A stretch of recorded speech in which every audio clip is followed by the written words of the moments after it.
Okay.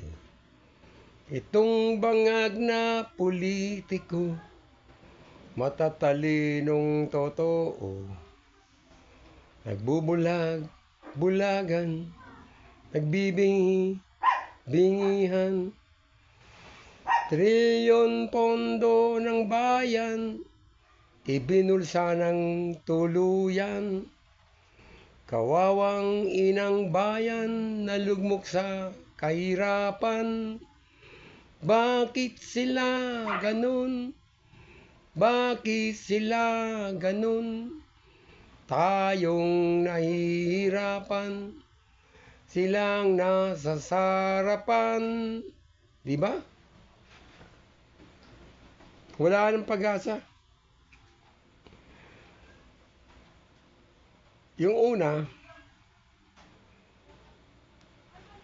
pumunta kayo sa Senado, ang pinag-uusapan, yung flood control project.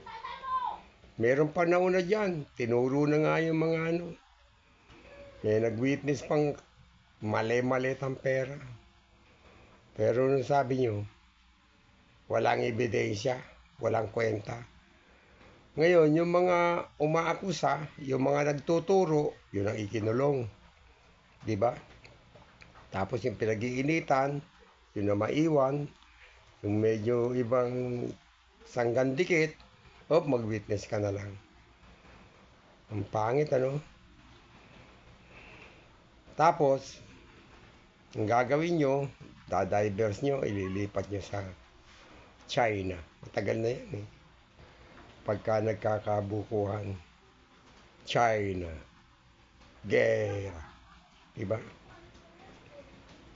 Noon pa yan, panahon pa ni Korean, Spratly Island. Pinanggugulo nyo lang eh, tayo hindi naman tayo papansinin ng China, wala man tayong kalatoy-latoy eh. Tigas-titi lang naman tayo. Ako mahal ko rin ang Pilipinas, pero mas mahal ko ang pamilya ko. Mas mahal ko ang tao. Yung Pilipinas, Pilipinas yan. Pero ilagay mo sa lugar. Marami nga sabi, yung tapang mo, ilagay mo sa isip. Huwag mo ilagay sa bunganga. Gamitin mo yung utak mo. Di ba?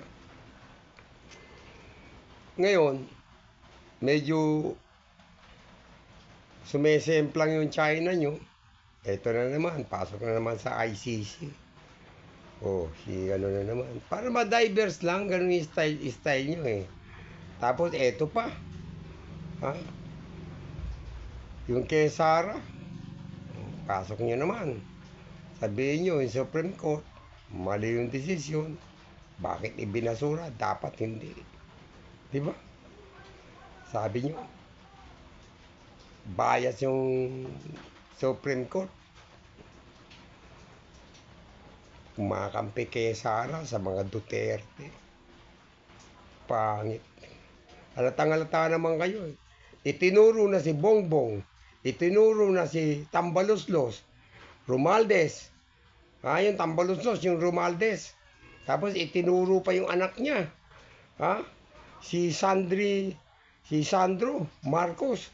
Bilyon. Ang napunta sa kanila. Tinuturo sila lahat. Mali-malit ang pera pa. Kanino dinala? Sa kanila. Ano sabi nyo? Ay, kulang ang ebidensya. Putik na. Anong gusto nyong ebidensya?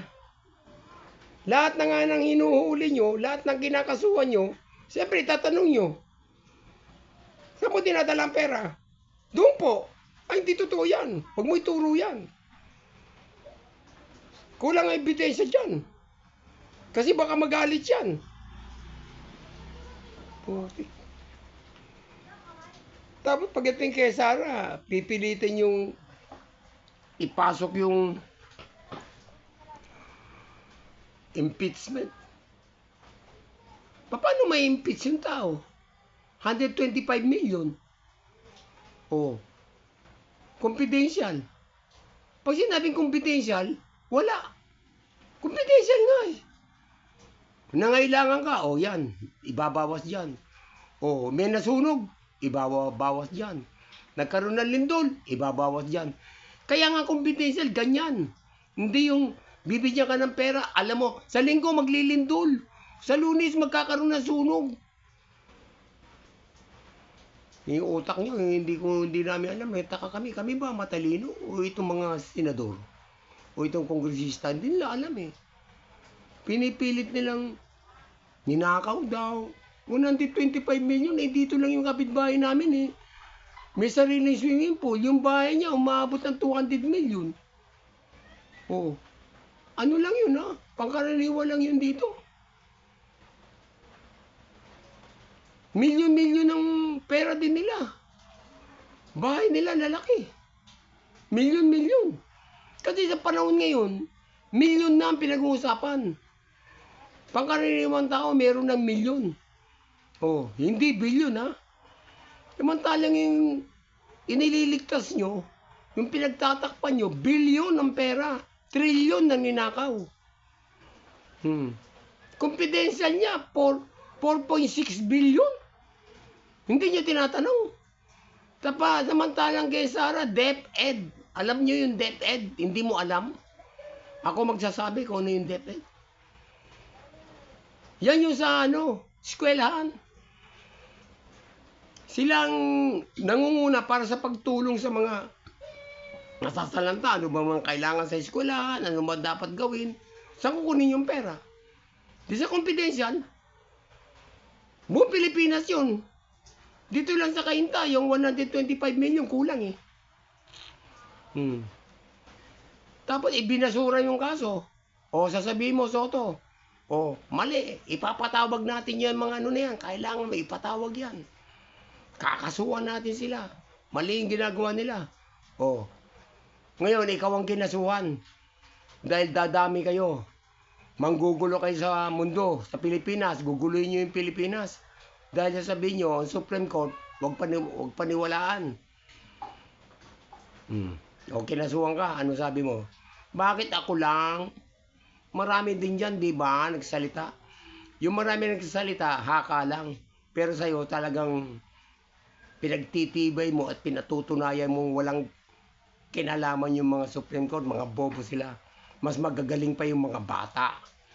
Sabi mo, di ba? Mas magagaling pa yung mga estudyante. Mas mahusay ka pa. Sabi mo nga, ipapatawag eh. Magcha-charter change pa eh. Magpapalit pa ng batas eh. Para sabihin nyo eh, ang Supreme Court, wag na maghatol. Ikaw na maghahatol. Dahil magaling ka eh. Ngayon, ipapatawag ka, kakasuhan ka na, makukulong ka. Makulong ka dapat. Kasi yung mga ganyan, hindi dapat, yan eh, kinukonsinti. Dalawa kayo, ilakson. Hindi dapat kayo kinukonsinti. Kung wala kayong kwenta. Magtuturo ka pa. Ikaw itong maingay eh. Panayin pa social media mo. Salta ka ng salta kung ano pinagsasabi mo. Yung sinasabi mo, kala mo may tatanggi mo? Nasa video yun. Ako napapanood ko rin yun. Hindi mawawala sa video yun. Hindi mo kayang itanggi yun. Ang bira. Tapos ngayon, dadivers na naman. Papasok na naman si Bato. Ikukulong. Ilabas niyo yung sasabihin niyo yung ikukulong, ilabas niyo yung yung warrant of arrest. Nanggaling dun sa ICC. Hindi yung gawa-gawang kubeta lang yung nyo. Yung kede ko nga, wala naman eh. Walang warrant. Sasabihin nyo, meron, pero wala naman. Ayun ang problema sa inyo eh. Ngayon lang nangyari to sa Pilipinas. Nababoy talaga ang Pilipinas. Sobrang nababoy. Protektado nyo yung mga drug, protektado nyo yung mga kung ano-anong ginagawa ng mga pagnanakaw. Pinoprotektahan nyo. Yung mismong kinasuhan nyo, yung mismong inuuna nyo, itinuturo yung mga kongresista. Tinuturo nila yung mga kongresista. Pinatawag nyo ba? Yung Supreme Court, ano sabi? Isoli na yung pera. Bilyon-bilyon. Daang bilyon. O, di ba si Recto, sinabihan? Isoli yung pera. Pinatawag nyo ba si Recto? Pinatawag nyo? Hindi Ba't hindi nyo pinatatawag si Recto? O, si Bongbong Marcos, ba't hindi nyo ipatawag? Sandro, o si Tambaloslos, ba't tayo nyo ipatawag? O baka meron kayo doon. Baka lang. Ano ba ang problema? Ba't hindi nyo mapatawag yon? Pinag-iinitan nyo yung mga balato. Kasi yung mga kotong-kotong yan, balato yan Pero yung tunay na magnanakaw, mali-maleta yung pera. Ibabalato sa'yo, isang supot lang. Pero sa kanila, 200 maleta. Grabe. Gusto, linggo-linggo, bilyon ang papasok sa bulsa niya. Bilyon, linggo-linggo. Ang titigas ng mukha nyo. Sinusuportahan nyo pa. Siyempre, isipin namin, meron kayo doon. Di ba? Bilyon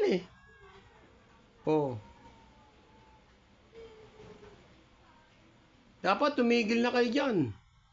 Magsipag-resign na kayo, nakakahiya na kayo. Sasabihin nyo na, ba't ka pinag-iinitan? Dahan-dahan naman, konting, naman.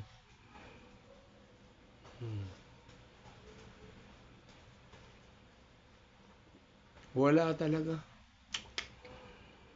Walang kabuhay-buhay Dapat itong kaso mo, ituloy ito talaga. Tanggalan ka ng pwesto mo, hindi ka naman nanalo. Hindi ka naman nanalo sa Senado. Kayo mga pumasok dyan, hindi naman kayo kasali. Saling pusa lang kayo dyan. Alam namin, hindi kayo nanalo. Ito lang isang tarantado na nasa pinagpilitan kayong ipasok. Tarantado Sana magbago na kayo.